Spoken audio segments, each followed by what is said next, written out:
Good afternoon, everyone. You're all very welcome to Underground Cinema.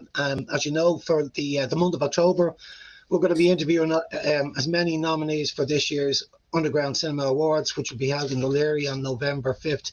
And this morning, I have the team that have brought you a fantastic short film called Family Night.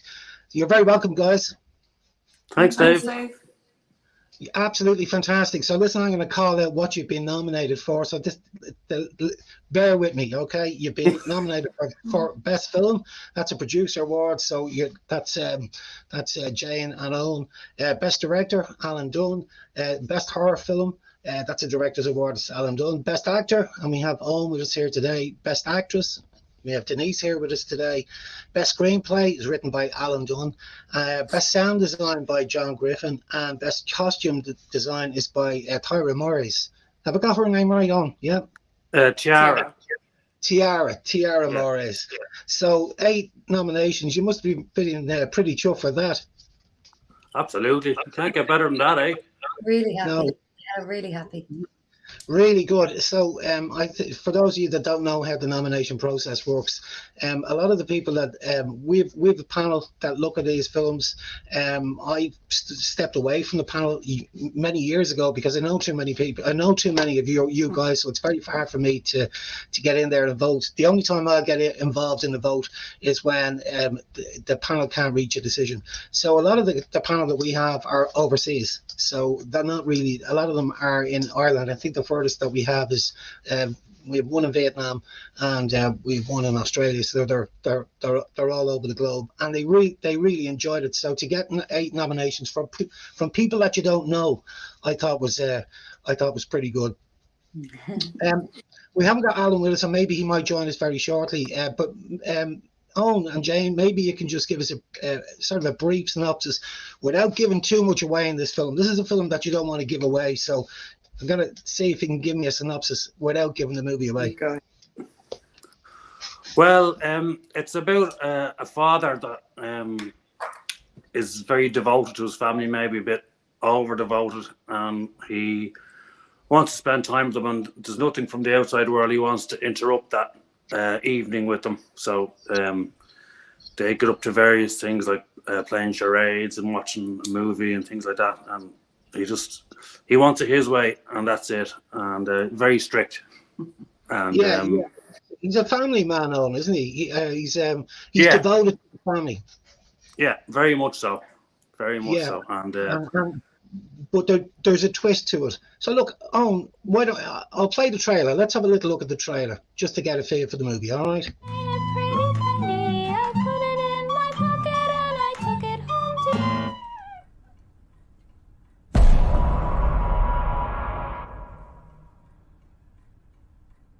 I'm sorry. It's okay. It's okay. Very good, aren't they? Continue. She's shy and she swore it, she never would deceive me. Devil take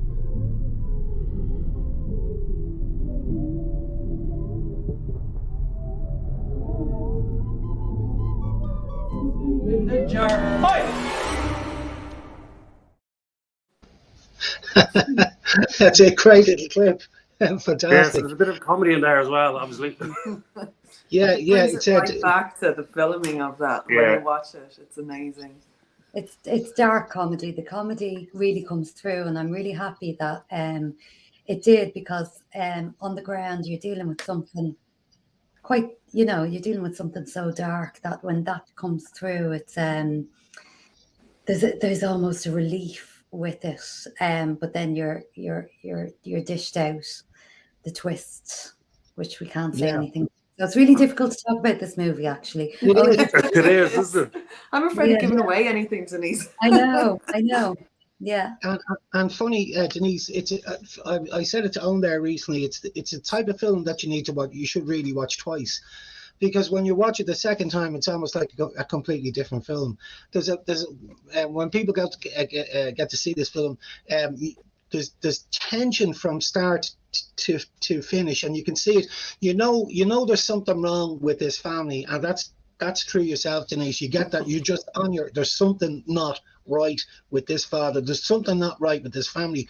Why is the wife and why are the children on complete edge?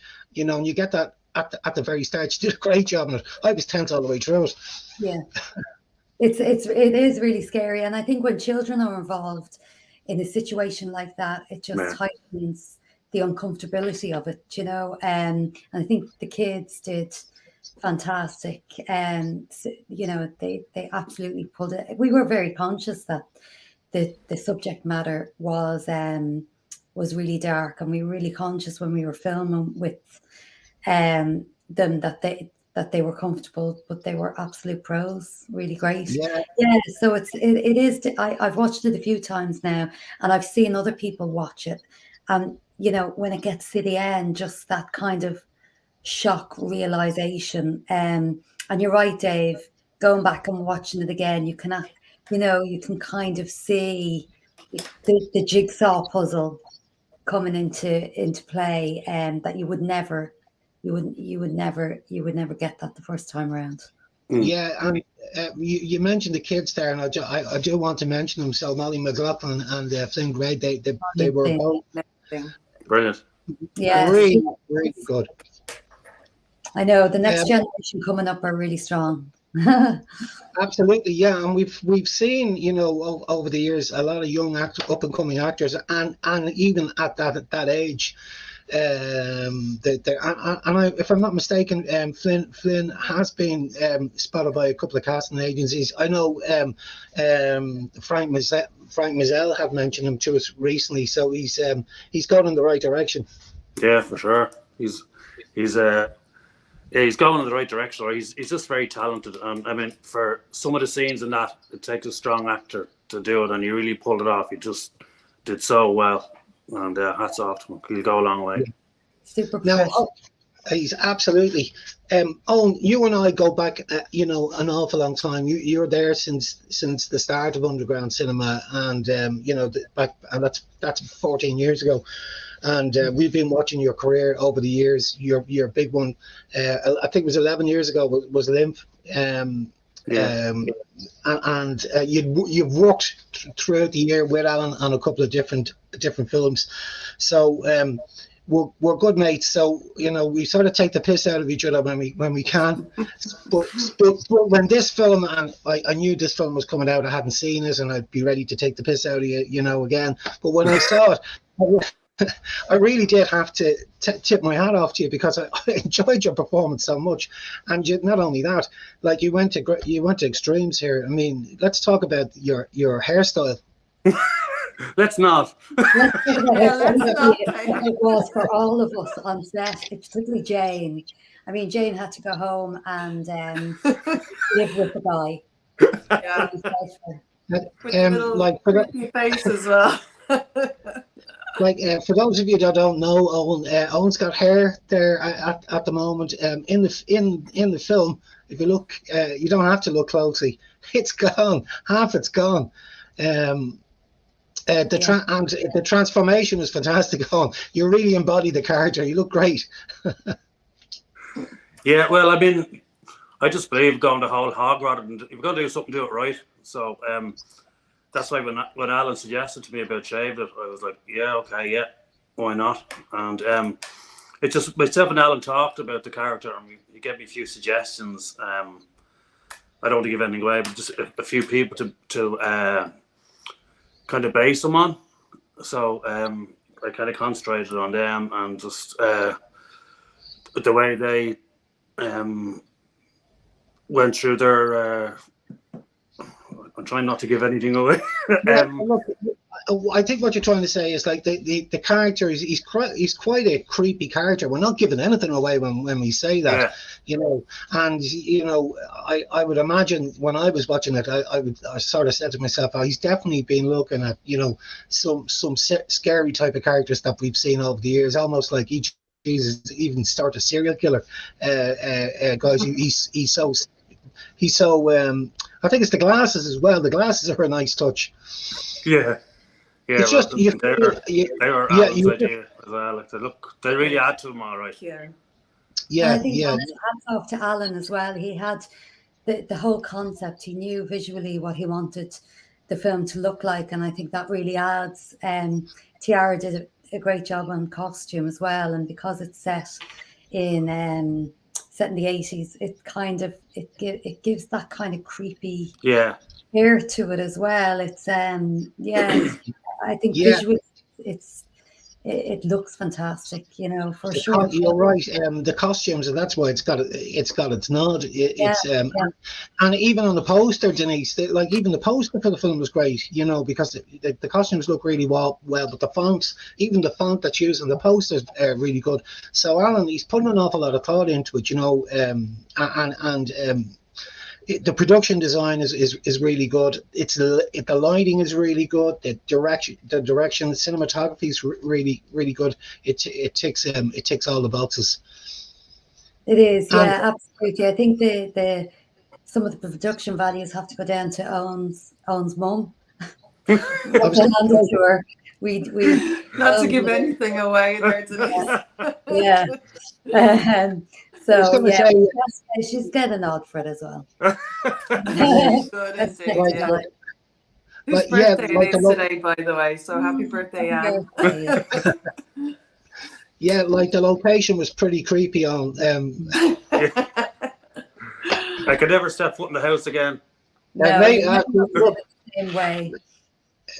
If I remember rightly, I can remember we were chatting about it in Dún Laoghaire there in September. Alan had mentioned that you guys had been looking for a particular, Yeah. you know, location for a while to get it right, and it was only when you went to your mum's house with Alan that he turned around and said, "It's right under our nose. This is it." Yeah.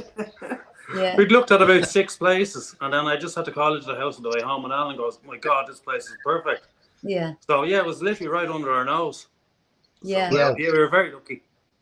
But like, I'm not saying your mum's house is creepy, but what he's done there is it's with the camera and it's with the lighting, it's with the costumes, and he's created that sort of creepy mood. If you look at the shadows in the house as well, it's lit very well, and that's It is why. lit very well. It is, yeah. And I think you put that story anywhere, you know, the place is going to look creepy, isn't it? Because it's just Yeah. a house of, yeah. A house of creep it is. You know, a house of creepies, you know.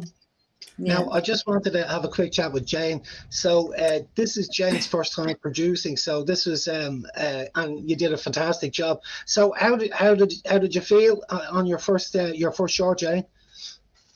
Incredible. Like I think it's the fact that I had so many amazing people around me. I think I was awe-inspired every single day that I was on set with everybody, and seeing what we were producing together and coming up together with was just phenomenal. Like it's something I will never forget, and I really appreciate every minute of it. So it was brilliant. Yeah. Fantastic. So you're not going to give it up, Jane. You're going to go off and do another one, yeah? Well, we'll see what's next. Absolutely. Like now that I've got a taste for it, Dave, I've definitely enjoyed it. So yeah, there's always something maybe next in the pipeline for us. You never know. You're enjoying the festival success as well. You've picked up the Best Film Award in Dún Laoghaire. It's off to Still Voices next week. Owen? Yeah, the 10th of November. Belfast, and then Belfast on the 6th, the day Okay. after the nominations. And there's another one that's not announced yet. And then we're waiting to hear back from a few from the States and around Europe now still. So Yeah. fingers crossed on them. But yeah, we're amazed by the success of it. I mean, when I read the script, when Alan gave me the script, I just knew there was something special about it. So we just wanted to make it as good as we could, because there's no use in making it half-heartedly and not winning anything or not getting into any festival. So we just wanted to spend the time on it and get it right and do it right. So we're just happy everyone stuck with it, and we got there in the end, you know. Yeah, it's to me, it's the type of film that's going to do very well in the festival circuit. The running time is perfect. It's not too long. It's not too short. The tension's captured, you know, from start to finish. You just want to know what is going on, you know, and that's why you're sort of glued to the screen. There's something Yeah. not right here, and you're just completely sucked into the whole thing. So, I honestly believe it'll have a very good festival life. It'll run for a year or two, no Yeah. problem at all on the circuit. Have you anything in the pipeline, Della Quinn Productions, after this? Not at the moment. Alan's trying to twist our arm on something else. I've read it now and it's very good. So I want to obviously read it again and then see what Jane thinks of it. But we're never say never. I mean, this is the first one, and if I did it again, I don't know if I'd act in it as well, because it's kind of A lot to it's a lot to take on. You're trying to learn your lines, and then there's something happening, so you have to jump off, take off your acting head, and put on your producer's head, and so unless I had a crew or something like that, somebody else could hand it and stuff like that. But it's just the role that Alan had written at Family Night, I just couldn't pass up on it. I just wanted to do it. So, but we'll see now. The next time, hopefully, it will work out. We were blessed with some of the people that we worked across as well there within Della Quinn. I'd love to make sure that we're working with them again, such as Greenway and the other editing companies and so on. They're fantastic, and we've learned so much even by working with them. Lockie Butler that did the sound with John Griffin. He saw the film and he just loved it so much. He said, "Listen, I'd love to work on this." And the same with Element Post. They said the same thing with this film. They saw the potential in it, so they really helped us out. Which was great. We got top notch production and sound and everything involved in it, which was amazing. And it just makes so much difference. It absolutely elevated it. The script was there and everything was in place, but it really needed an editor to come in and give it that, bring it to the next phase. And I think they did a great job. Yeah. Yeah, like when you surround yourself by a team of good people, the finished product is bound to be superb. And I mentioned the production values as well. And my hat has to go off to sound design. They did a really, really good job. And the edit, but sound design was superb. Again, it's not just the performance; the sound keeps you at the edge of your seat as well. And I forgot to mention, you got two other. You also have hats off again to Jerry Wade, my old friend. I used to act with Jerry Wade a number of years ago. It was nice to see him pop up on the doorstep. And Declan Mills, but we didn't really hear too much from Declan. He's in it. We're very lucky. Like Alan had all the cast in his mind, and he asked me to know Denise, and myself and Denise go back a good few years now. So I said I contact her and ask her if she's interested. So we sent her the script, and we were blessed. She said yes. Yes, because I just couldn't see anyone else in that role. It's all about the script. Denise, what did you see in the script? What was it that sort of drew you to it? Was it I think it was, I read short films quite a lot. And I think a short film is a certain type of genre that has to engage you from start to finish. In a very short space of time, it has to do so much. And with this film, I found that when I was reading it, I always know if I don't want to put something down for a start, and I really didn't want to put this down. But then when I got to the end, and I was so kind of astounded at the end, and when you're watching something like this, you create a narrative in your head for what's going on, because everything is just intoned or insinuated, and something's not right. But I got to the end and I was really shocked. So I kind of went, oh God, this is great. This is something I haven't seen before. It was so well written, and I just from the first moment I read it, I thought, I'd really like to do that.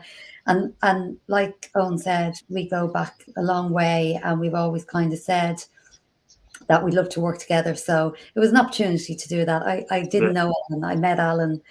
Owen and Alan came out, and we had a walk along Bray Seafront, and we had a chat about the film, and so it's it's the script, I think, is the thing that tips it over the edge, but also the people you're working with when it's something like that. You know, you want it to be a process that's enjoyable, and I don't mean enjoyable like you're having the crack but a process with people that you want to work with. So this ticked all those boxes, which was great. Yeah. Yeah.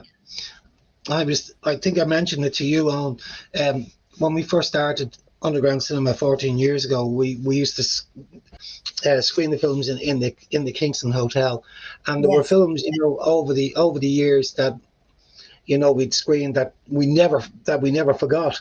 You know, I remember one in particular called The Man in the Boot. It always sticks in my head because it was a film that had a bit of a shock in it as well. It was directed by a guy called Anthony Francis. Patrick Murphy starred in it, and it was the story. It starts off in a car park, in an underground car park. A guy gets on the phone and calls his friend down to the car park, and he said, "Listen, I have to show you something in the boot of the car here." And when he opened up the boot of the car, Hitler was tied up in the back in the boot, and I just remember, oh my God. And they're talking about, we're going to have to kill him, you know, we're going to have to bring him to the woods. It was just so off the wall, but it'll be in my head forever. And there are other films, you know, like The Man in the Boot that I remember, you know, over all of those years. And this is one of these films that I won't forget. I'll always remember it. And that's the sign of a really, really good film. If you know, it's a film that you just will not forget. It has that twist in the end, and any good film that has a twist in the end, you know, like Dirty Rotten Scoundrels and, you know, that sort of thing, where you know, you just go, oh my God, at the end. You never forget those sort of films, No, you know. Yeah, Absolutely brilliant. And the other thing, I know he's not with us today, but I do want to talk about him as well, is Alan. So Alan started sending his work into us many, many years ago. So his first short with us was In So Many Words. Then he did Suitcases.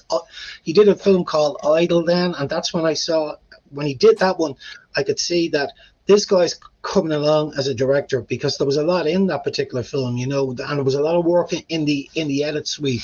He'd upped his game. So after that, then he worked with you on. He did Don't Run, if I remember rightly. Yeah. That short that was in the forest, where you used multiple Owen Quinns all over the forest. Yeah, as if one wasn't enough. And then he really stepped it up a notch even further then, because he did Earthly Bonds. Peter Coonan was in Earthly Bonds, and it was nominated for a shed load of awards. If I remember rightly, it had a wonderful score, and I think it picked up the best score that year. And then he went quiet for a bit, and then what happened then was Family Night came out. But what has happened, if you think about what Alan's done over the past couple of years, but if during lockdown, it's very hard for, you know, you guys are actors, and it's very hard as an artist all of a sudden to be locked down and you can't get out to do what you love doing. It's very frustrating. But what I did see happen was everybody has a tendency when they're working on a short film. The ultimate goal is more or less for Irish filmmakers is to get it ready and have it ready for Galway. Galway's the most prestigious film festival in Ireland, and to get it into Galway is a fantastic recognition of your work. But when you race a film, you can drop the ball, so things can go wrong in continuity. The sound design might be wrong. You know, you can make silly mistakes by rushing your film. So what happened during lockdown was a lot of people just took their time in the edit suite. We could all edit in our bedrooms now, but they took their time, and by doing that, the production values went through the roof. So they weren't racing the film anymore. They were actually taking their time on it. And I've seen that happen all the way through this year. And I've also seen, and I've no doubt you're going to see it going into next year. And I've also seen script writing. The script writing people, you know, during lockdown have written some incredibly good scripts. And this is one of them. You know, this is definitely one of those scripts where, you know, Alan took his time, and the pace is right. You know, the dialogue is bang on. There isn't a line in that script that shouldn't be in it. And that's why it's sticking in my head, and that's why I think you guys pulled off an incredible job. I have no doubt that this film is going to be enormously successful, and it will have a long life as well. This short will go on for many years. But a lot of films, will have a festival life of maybe a year or 2 years. I don't believe that will happen with this one. I believe that this will be around for a long time. Well, here's hoping, eh? That's great. Yeah. Yeah. That's nice to hear. It certainly deserves it. Yeah. Yeah, especially for the first time out as well, to hear something like that is fantastic. And again, it's credit to fucking everybody who's been in this and who we've worked across, and it's just mind blowing how well it's done. It's fantastic, but it is a brilliant short. Yeah, like Alan. I contacted Alan. It would have been, I'd say, February 2021, and I said, "Have you any work?" Obviously, in the middle of COVID and bouncing off the walls and everything. Is there anything you have there that we can do together? So he sent me a few scripts, and I loved this the Family Night script, and it was one location and a minimum cast and a minimum crew, and he knew as I said, he knew exactly who we wanted for it, even down to Jerry. He knew what he wanted, and he had his there was a few artistic differences, but he stuck to his guns, and I'm delighted he did, because you can see the finished product, and he deserves all the recognition that he gets, because he wrote a brilliant script, and the proof is in the pudding. It's just doing so well, Yeah. So Yeah, we're all delighted. it's fantastic. Yeah. Well, look, I'm delighted for you guys. I'm going to wrap it up now. We're just over 27 minutes. I didn't expect us to be chatting that long, but we did. It's great, Denise. Thank you very much for joining us, Owen and Jane. It's great to chat to you. We'll see you at the awards if you're there. We'll have a great night. We'll have a drink. And I'll be out there supporting it. I'll be there. I will go to see it in Ballyman. It's not too far away from me, so I will go out to see it. And the very best of luck in Belfast and all the other festivals. I've no doubt it's got to be great fun. It's great. Thanks, Thank Dave. you. Thanks a million, Dave. Okay, guys. Thanks. Thank you. Okay. See you soon.